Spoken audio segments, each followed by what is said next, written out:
Bonjour à tous, j'espère que vous allez bien. On se retrouve le 15 octobre 2024 pour une vidéo de tracking et d'analyse de portefeuille feuille des whales. Donc pour cela, on va utiliser trois outils, Cherrypick, Arkham Intelligence et puis Rabi Wallet. Donc je vais vous montrer ma stratégie à moi pour traquer les whales, pour trouver déjà les wallets, et puis ensuite les, les garder sous le coude pour regarder qu'est-ce qu'ils font comme achat ou qu'est-ce qu'ils font comme vente. Donc, tout d'abord, on va aller sur Cherrypick, on va lancer l'application et je vais vous montrer qu'est-ce que je fais de mon côté. Alors, Wallet Search, ici, et nous avons ici les filtres. Alors, à gauche, je vais sur le filtre que j'ai préparé tout à l'heure. Donc, après, tout dépend ce qu'on veut chercher. Là, si j'ai envie de trouver des whales de même coin, donc ce que je vais faire, c'est que donc, je choisis PP ici, dans la liste, donc PP, hop, et je prends tous les filtres que j'ai envie. Alors, le prix, le net realized profit and loss depuis 7 jours, j'ai envie qu'il soit à 0, parce que j'ai envie que la personne n'ait pas pris de profit. Le type de wallet, pas les exchanges bien sûr, et puis deux autres, mais ça c'est toujours automatique, donc found, person, naninana. Hop, total number of transfers, j'ai pas envie que ça soit un bot, alors je mets quand même 500 transferts au maximum, et puis j'ai quand même envie qu'il ait fait quelques transactions. Est-ce que c'est un early investor? Oui. Le net flow de 30 jours, j'ai envie qu'il n'y ait eu aucun mouvement, parce que j'ai envie qu'il soit en train de hold. Alors après ça, on peut peut-être enlever, à vous de voir. Balance, donc de 50 000 à 250 000 $, à vous de voir si vous voulez des whales plus élevées ou plus petites. Et le unrealized profit, j'ai envie qu'il soit quand même assez élevé, entre 20 000 $ et 100 000 $. Après, on peut toujours changer, hein. Et ensuite, je fais Get Wallet. Et là, il va me chercher avec tous les filtres que je lui ai demandé dans le token PP, les wallets qui correspondent au filtre. Donc, 7 transferts, le profit and loss non réalisé, 95 000 $. Donc lui, il a 95 000 $ qui dorment. On va ouvrir dans une autre page. Et on voit que c'était un early investor, il a acheté du PP très tôt et il n'a jamais vendu. Mais c'est quoi cette histoire? Ah non, il a vendu un petit peu au début. Ouais, il en a vendu un tout petit peu, je pense pour récupérer sa mise. Ou alors il a quasiment rien vendu. Et on peut voir ici, volume over time, ici, receive et send. Donc ce qu'on fait, c'est que ici, dans l'URL, je prends le wallet, je le copie et je vais sur Arkham et je colle. Tac. Spicy, ok. PP, hop. On peut voir un petit peu ici que il reçoit pas mal de petits montants en ETH de cette adresse. Je vais garder cette adresse sous le coude et je vais la copier dans un bloc-notes. Ensuite, c'est un travail de longue haleine, hein. J'ouvre encore le second. Tac. Alors attendez, je vais peut-être bouger un tout petit peu le micro. Hop. Ensuite, on voit que celui-ci, il a vendu un peu au top. Il a un unrealized profit de 95 000 aussi. Alors, on prend son adresse. Tac. Et on va la coller dans Arkham. D'accord. Il a un NFT. Il hold donc du PP. Il hold aussi un deuxième. C'est de l'IA, je crois. OXO, là. MOG, un même coin. Du PAL, d'accord. Donc ce que je fais, de nouveau, je colle son adresse dans mon bloc-notes et je continue, je continue, je continue. On va en refaire deux de plus. Mais vous avez compris le principe. Là, après, c'est simplement du travail à la chaîne, hein. On bosse, on bosse. Alors, tac, et on regarde. Lui, d'accord, il a que ça.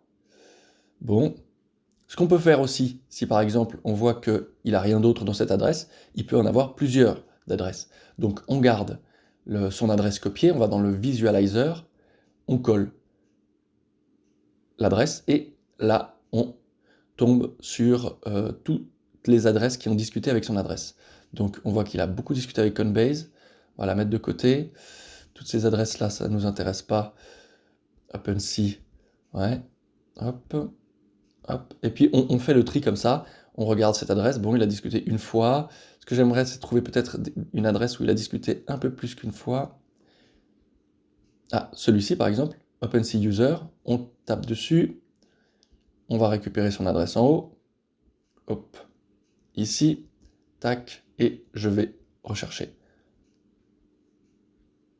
Ah, bon, on voit bien que c'est lui-même, mais peut-être que c'est juste pour acheter quelques NFT, parce que c'est son compte OpenSea. Ok, donc ça, on va pas la garder, c'est pas assez intéressant pour nous. Hop, hop, on copie, tac. Ah, d'accord, celui-là, il a d'autres mêmes, donc on va la prendre, copier ici, et coller ici. Ok. Donc voilà, vous avez compris le principe. Je vais faire une vidéo assez courte, sûrement aujourd'hui, comme ça, c'est juste pour vous montrer ma stratégie pour trouver des whales. Si on n'a pas envie de trouver des mêmes coins, on refait les mêmes recherches. Au lieu de mettre du PP, on met du fondamental, hein. Donc on va mettre du AV et Get Wallet. Ça prend un tout petit peu de temps. En attendant, je vais fermer. Je vais vous montrer peut-être un petit peu qu'est-ce qu'on peut voir ici. Donc, quand il a acheté et quand il a vendu, sa balance de coins actuelle et son Unrealized Profit and Loss, plus il est élevé, plus c'est un holder qui a soit pas besoin d'argent, soit qui croit en le projet au long terme, évidemment. Et puis en bas, ici, on peut voir les transactions. Et à droite, ce qu'il a reçu, ce qu'il a send. Donc si on voit qu'il y a 12 milliards ici, puis 11 milliards 8, bah on voit qu'il a quasiment tout vendu. Et là, le nombre de transferts. Donc je vais retourner ici, voilà. On peut voir de nouveau maintenant les adresses avec le même filtre, mais pour AV. Donc je lance, on voit que il a acheté pas mal au début et durant cette baisse. Alors si on récupère son adresse, tac, on la colle ici sur Arkham. Link paradigme, ok, alors, ah bah on voit que c'est intéressant, qu'il a du AV, qu'il a du Maple aussi, donc ça nous intéresse peut-être de la garder sous le coude pour voir quand est-ce qu'il va vendre ses Maple ou qu'est-ce qu'il fait. Hop, et hop. Donc après toutes ces adresses ici, ce qu'on va faire, c'est qu'on va les ajouter dans notre Rabbi Wallet. Donc j'ouvre mon Rabbi et je vais cacher mes adresses au montage. J'ouvre les adresses ici et je vais tout en bas, add new address, tac, je descends, add contact, je colle, confirme et j'écris bigholder AV, où je mets, voilà, hein, vous mettez ce que vous voulez, et puis là, maintenant, je l'ai dans mes contacts, donc je l'ai en tant que je le suis simplement. Donc je peux regarder qu'est-ce qu'il a. Donc on voit qu'il a du AV, du link, d'accord. On ne voyait pas le link ici d'ailleurs, il me semble. Ouais, vous voyez. Donc c'est très intéressant de coupler aussi Rabbi. Donc du Maple, d'accord. SDL je connais pas, alors là vous allez regarder, etc. etc. Et les transactions. Voilà. Et après vous faites une petite routine. Tous les 3 jours, vous venez voir vos quelques whales et vous regardez les transactions et vous dites, ah tiens, il a vendu du Rocco pour acheter du culte, qu'est-ce que c'est? On va aller regarder, etc., etc. Il reçoit du Bonsai Coin, bon, allez, tout ça, ça doit être des mêmes coins complètement bizarres, mais s'il en achète, ça nous intéresse de regarder ce que c'est. Voilà. J'espère que ça vous a plu. cette vidéo a quand même duré 10 minutes. J'espère que vous avez appris quelque chose. N'hésitez pas à me demander en commentaire qu'est-ce que vous voulez apprendre d'autre sur, sur le tracking de whale.